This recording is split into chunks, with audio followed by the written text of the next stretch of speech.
What's up, Trainiacs? Welcome to this week's Triathlon Newsday Tuesday, where in this week's edition of Tri Newsday, one of our favorite bike companies does some big money hustling. Another company in the endurance world is like the opposite of big money hustling. They're no money lazying. And we got to get those views up, so we are talking about Lance Armstrong making millions again off of cycling. Comment section is going to be wild today.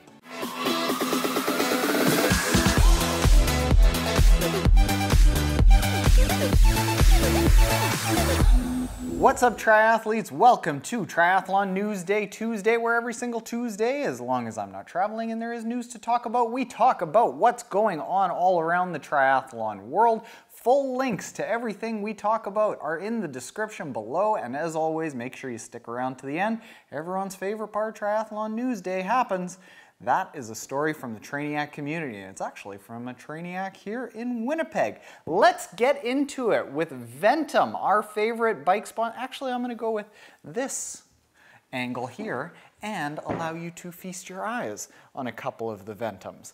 Our favorite bike sponsor, VENTUM, announcing that they have gone through a successful round of Series A funding. Now, this is typically the first round of financing that companies will raise a bunch of money from investors so that they can proceed with growth, and that is just what VENTUM is doing. They haven't announced how large the Series A financing was, but what they did announce is that they are going to be consolidating a lot of their operations in Utah, where they will be hiring 32 new employees over the next year. They are targeting producing 40,000 bikes and upwards of $50 million in revenue. Now, they will also be assembling all of their bikes in Utah, and they will be bringing in manufacturing that's currently outsourced all around the world into Utah. So, good things. We really like VENTUM. In addition to them making a pretty damn fast tri bike, a damn sexy road bike, they're just nice people. That's the biggest thing that I like about them.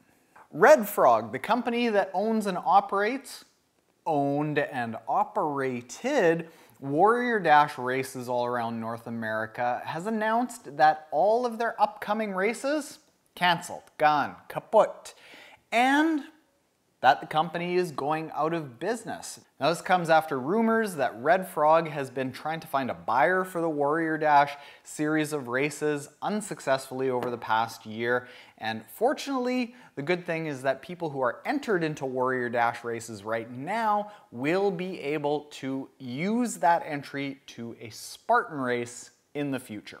Now, this is just more indication that the endurance community, even though we feel like it's growing when we're in it, it's not all sunshine and rainbows out there. It's a hard business to be in, and frankly, there's a lot of competition around the endurance sports world. So Spartan's killing it, Ironman growing, kind of killing it, but it's very challenging to make a living in the endurance industry. Somebody who is making a very good living, from what we can tell in the endurance industry, is Lance Armstrong. This is really interesting. We all know Lance's story.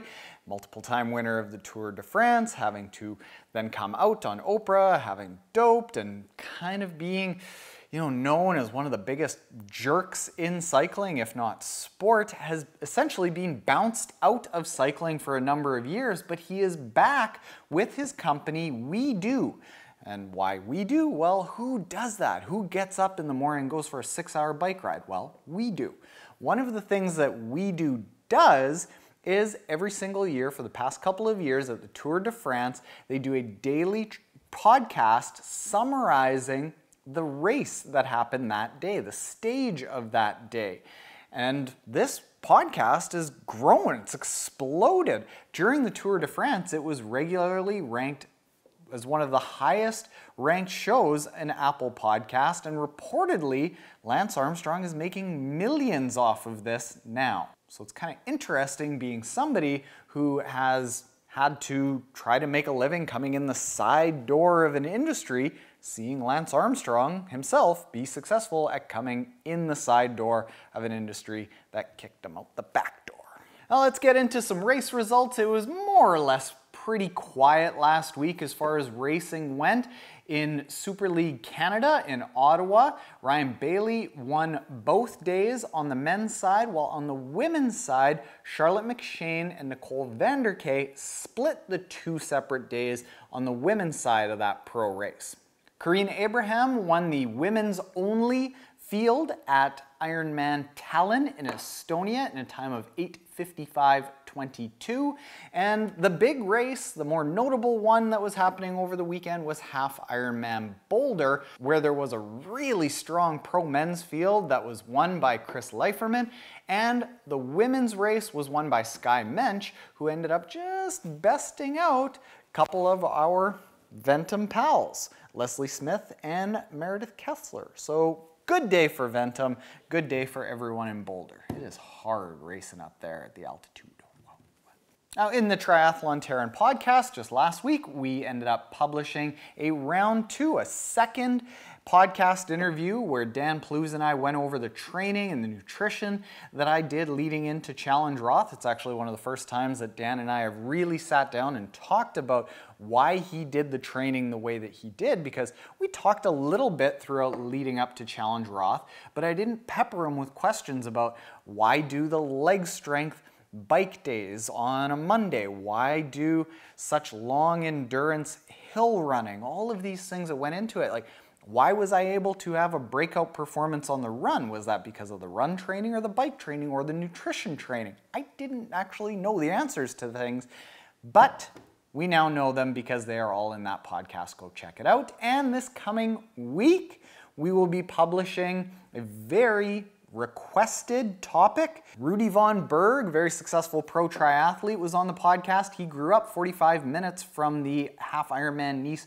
World Championships race course, and he goes through his story and progression to becoming one of the best triathletes in the world, but he also goes step by step through the swim, the bike, the run for Half Ironman Worlds this year in 2019. Course strategy, bike strategy, do you use a tri-bike or a road bike, all these things. It's a good one. Now let's get into the Trainiac Story of the day, which is from a local Winnipegger whose name I recognize, but I don't know if I've actually ever met him in person. It goes like so. Hi Taren, my name is Jeff Galloway and I'm from your hometown in Winnipeg, Winterpeg. I love hearing those stories of how triathlon has turned lives around. My story isn't like that. Mine is very simple, but maybe others can relate to it or benefit from hearing it. When I was 16, I joined the high school track team in pole vault. And before long, the coach threw me in when our team was short milers to do the 4x1 mile relay. To my surprise, I ran a 5:32, and it was at this point that the running bug had hit. I started running and I loved how training hard made me feel, and I loved the challenge it gave me. I was not a naturally gifted runner, but I still loved it. And before I graduated high school, I notched just over 3 hours in my first marathon, and 2 years later, I entered a triathlon relay, then buying my first $220 bike to compete in my first triathlon. This was 1986. To my surprise, I happened to do very well, and before long, I was immersed in the triathlon lifestyle. I loved the fit lifestyle, I loved the training, I loved the racing, and best of all, I loved the internal reward that I got from being a triathlete and an endurance athlete. 33 years later, and I have never stopped.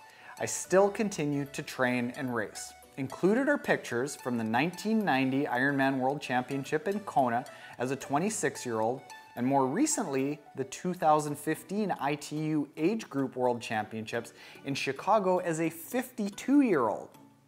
Over the decades, triathlon racing has faded in and out, but fitness has never left my side and has been a part of me since 1980. So as I enter my 34th year of being a triathlete, I'm so grateful that I can still swim, bike, run, and compete. The years and decades pass very quickly, but it all feels just the same. Diving into the pool, getting up early in the morning to ride, training during lunch breaks, or squeezing in a workout around family schedules. This sport has something for everyone, even as we age well beyond our physical prime years. I've always been so amazed at the seniors in our sport who continue to train, race, and crush it. Someday, I hope that I can be in their ranks towing the swim start, still with nervous energy and trepidation before the gun goes off. And that is something that never changes for me. Thank you for reading my story, Jeff. Thanks for sending that in, Jeff. This is what I've been saying for ages, that triathlon is a sport that you can do for your entire life, and regardless of how intensely you're training or how fit you are or how old you are, it can still be a very rewarding part of your life like it has been for Jeff. So thanks for sending that in, Jeff. And if any of you want to get your story shared here on Triathlon Newsday Tuesday, please email me at Taren@triathlontaren.com. Include some race photos, and we love them. It helps inspire people all around the world, so please share those stories. And if you aren't already subscribed and you like these Triathlon Newsday Tuesdays, hit the subscribe button below.